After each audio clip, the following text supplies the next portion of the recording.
In this video, we are going to talk about software development lifecycle in waterfall model and agile model. So these two models are the mostly used models in the software industry. And also I'll be covering a practical example of what each of those different steps within the models. So let's start with waterfall model. Waterfall model has 5 different phases: requirements, design, execution, testing, and release. So what happens in requirement phase?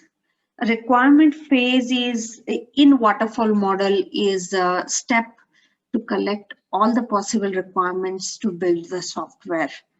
And this phase will have a complete scope defined and understood, talking to the customer or the customer representative who will give in detail requirements, what has to be built or what has to be the individual features in the application.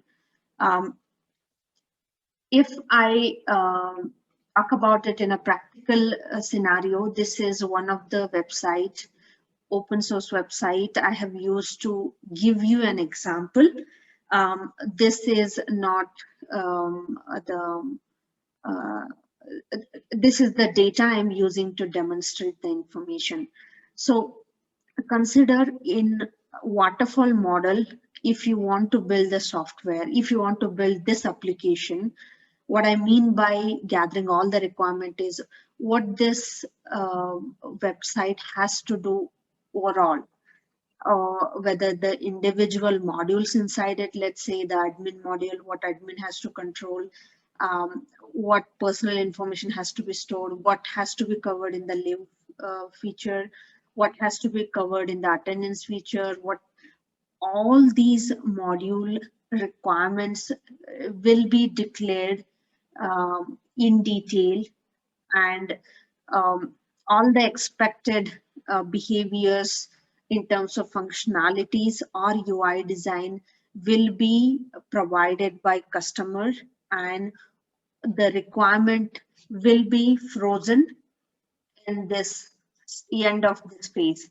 So once the requirement is collected, we as a software developers or software service providers, we will do feasibility study to understand if this project is possible or not, considering the specific technology needs, considering the scope, what customer is looking for, and also considering the available human resource in our company, and the end result, how much cost customer can pay and how much the actual cost of the project is.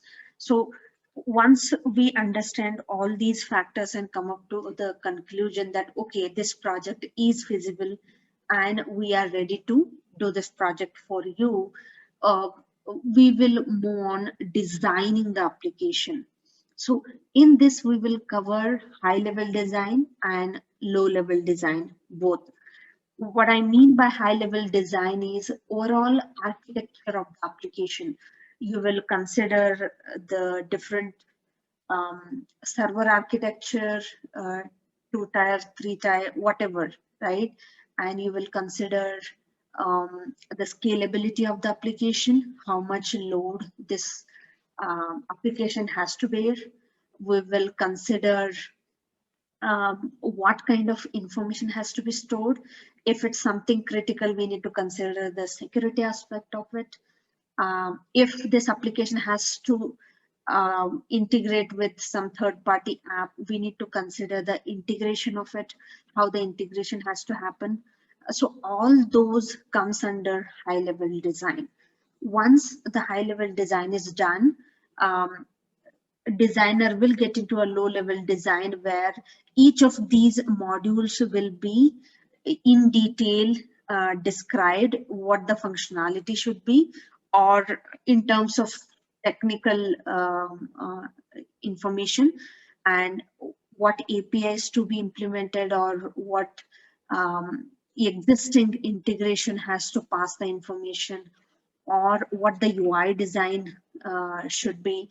and what are the different components, or what are the different APIs or microservices. So those level of details will be captured in the low level design. So once the design is done and it's approved, the development team will move for an implementation phase, which is an execution, where each of the feature set will be developed and will be tested high level by development team, and end of execution phase we will have working application to the testing team. So all these different modules, what the admin module has to do, what user management has to do, or what um, job information would be in the HRM, or uh, what kind of live details has to be captured in the application. So all these functionality will be built from both backend and front end and will be functional. So execution phase will give this working software to the testing team to test it thoroughly against the requirement. So testing team will do both functional and non-functional testing. Functional would be creating a test plan and designing the test based on the requirement gathered in the phase one, and testing each and every test case and capturing the results if they are working as expected.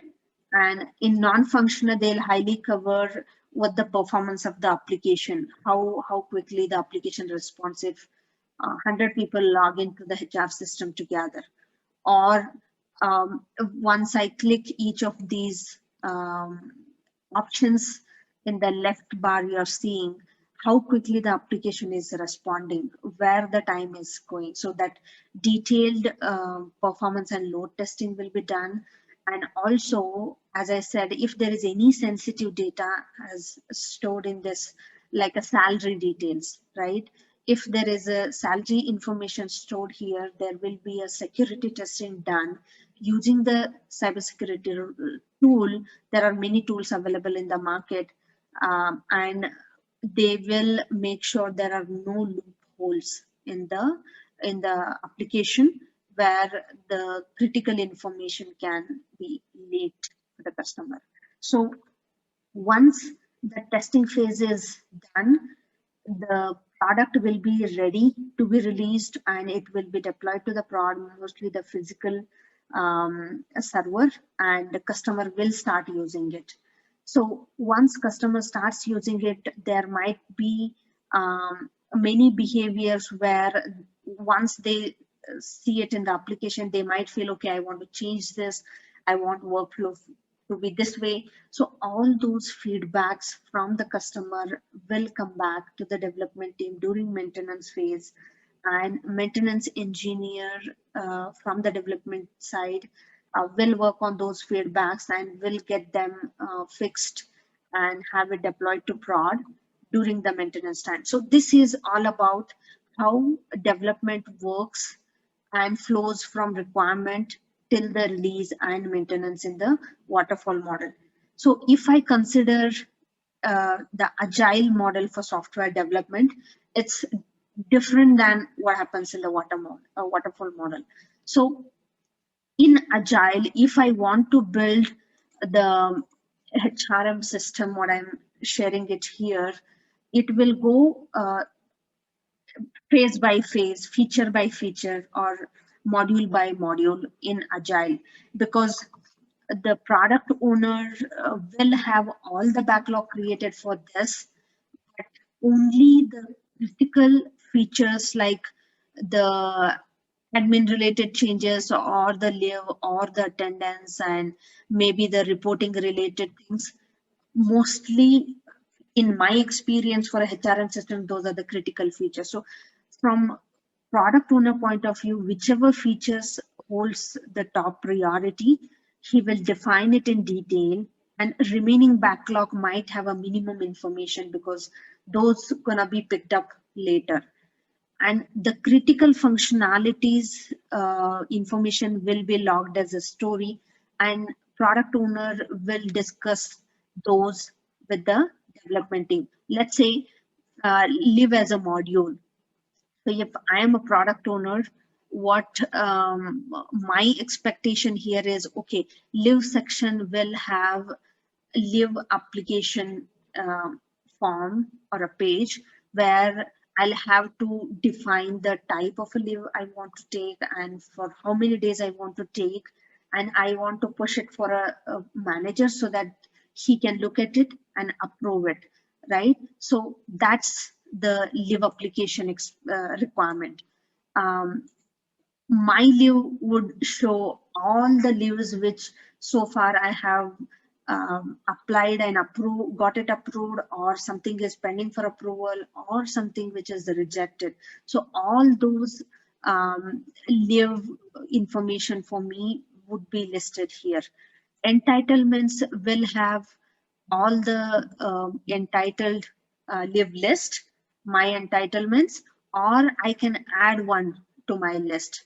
So this way, product owner will define detailed requirement for each of these pieces of the leave functionality, and he will have a stories created in Jira.